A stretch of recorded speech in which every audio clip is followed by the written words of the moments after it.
Up right now on CBSSports.com is the college football CBS Sports 130.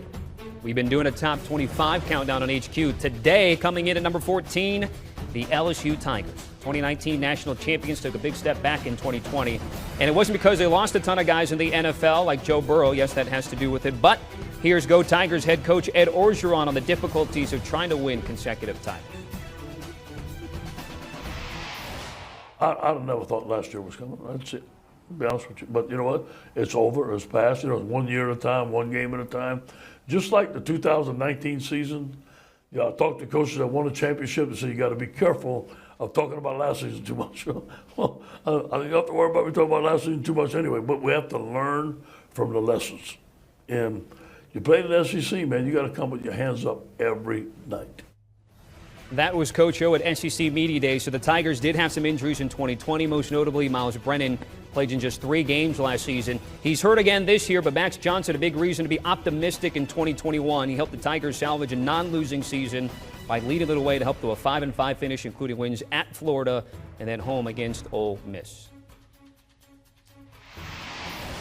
Let's welcome in Barrett Sallee to focus on the LSU Tigers here in this top 25 countdown. Again, the Tigers come in at number 14 in the CBS Sports 130. Let's start with Coach O, Barrett. You were at SEC Media Days. Takeaways of him, of course, he was able to be sort of vindicated with that national championship, but they took a step back on that 5-5 record in 2020.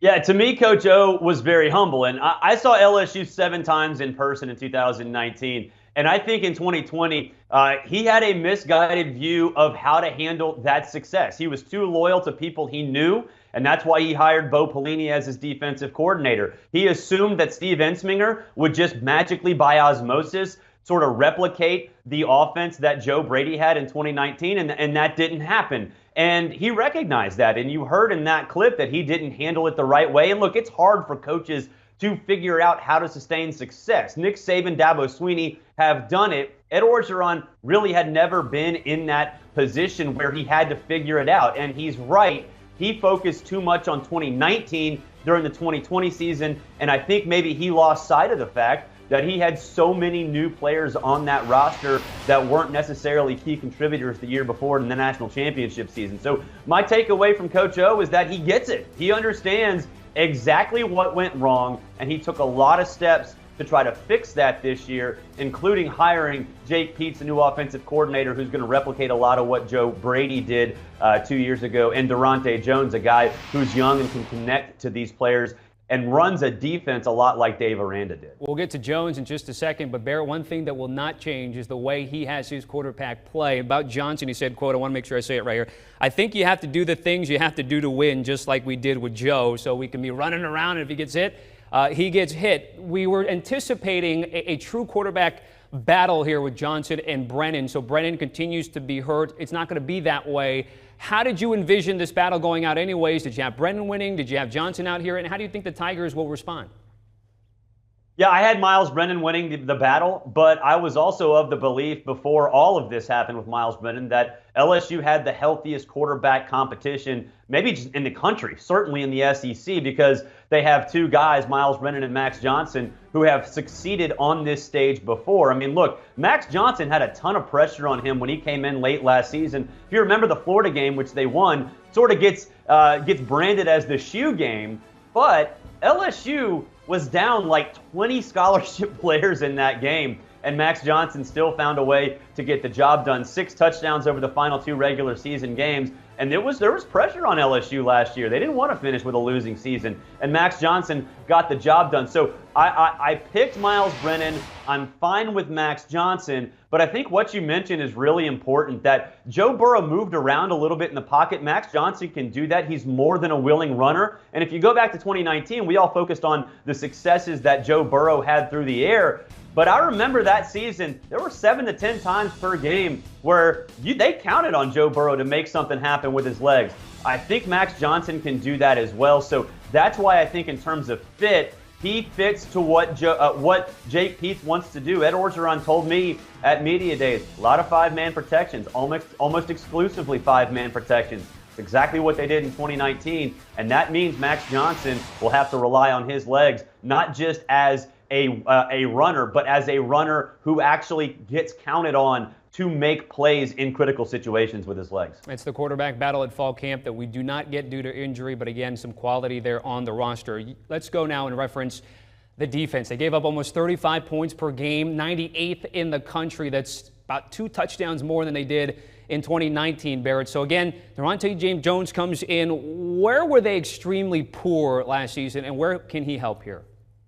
2 words, Bo Pelini. That's why they were extremely poor last year. Watching that defense play last year was just so frustrating because for all the talent that they had, now granted, a lot of the players that they had were young guys that were thrown into the fire, but they were confused, man. They had no idea where to be, why they needed to be there, or what Bo Pelini was asking them to do. So addition by subtraction, Bo Pelini not being there is a massive win for the Tigers. And then you look at what their defense will look like this year. 9 starters back, pretty much the entire front 7. The only starter who is not the new starter is Mike Jones, who was an impact player at Clemson previously in his career. So you have that experience, and a lot of times, Tommy, negative experience helps create success in the future, and I think that's what happens with LSU and what will happen with LSU. Durante Jones, defensive back by trade, so he's going to come in there and he's going to count on Derek Stingley to be that leader. But you look at that secondary, they've got 3 starters back, and so I think those guys are going to connect with Jones. We've seen that already. And when you have a front 7 that is as experienced as they are, and guys like Ali Gay and Glenn Logan up front, then I think that defense will be significantly better. And look, let's be honest, if the offense is what I think it'll be, they just have to be adequate defensively like they were in 2019, and I think that's exactly what will happen. And Jones is an NFL guy, which we know, of course, the college guys at LSU all look forward to head to the next level. And, of course, the track record for the Tigers has been fantastic. All right, let's end with the betting aspect of this. So the Caesars Sportsbook win total is 8.5. And I know you're big on the LSU Tigers, so I'm not going to ask you if it's over because I know it's over. But, Barrett, what do you think? 10, 11 wins, or even more for this team? Yeah, I've got LSU at 11-1 and winning the SEC West. I think their only loss will be to a very, very dangerous Ole Miss team. They'll catch them at the wrong time. And look, it would be an upset, but upsets happen all the time. I think they go to Tuscaloosa and win. But I think the interesting thing about this schedule, you look at the home and away splits. At Mississippi State, home against Auburn. At Kentucky, home against Florida. You do have the back-to-back road games against Ole Miss and Alabama, but there's a bye week in between those two. So I think in terms of LSU's schedule, 8.5 regular season wins is incredibly low. I would hammer that over. I think they're 11-1. And a lot of times when you're betting over and under in win totals, Tommy, you have to look at the out-of-conference game. I know at UCLA, different kind of road trip traveling across the country. I don't think UCLA is going to be worth anything this year. So you chalk that up, the out-of-conference game, as a win. And in situations like this, when you look at a relatively low win total, out-of-conference games matter, and I think LSU got hooked up with a pretty easy one this year. All right, and the over at plus money. So Barrett says hammer that. And by the way, check his stuff out on Sportsline this season. Anticipating another great year from Barrett in the ATS department. All right, let's take a look at the CBS Sports Top 25 Countdown schedule. Again, the Sports 130 is online right now, but for our purposes, we're doing Wisconsin tomorrow, Florida then on Thursday, and to end the work week, Cincinnati representing the group of 5 on the list. Do you want a sports network that delivers everything that matters about the game? The highlights, the picks, the instant analysis, no yelling, no fake debates, no politics. Hit the subscribe button and never miss a moment.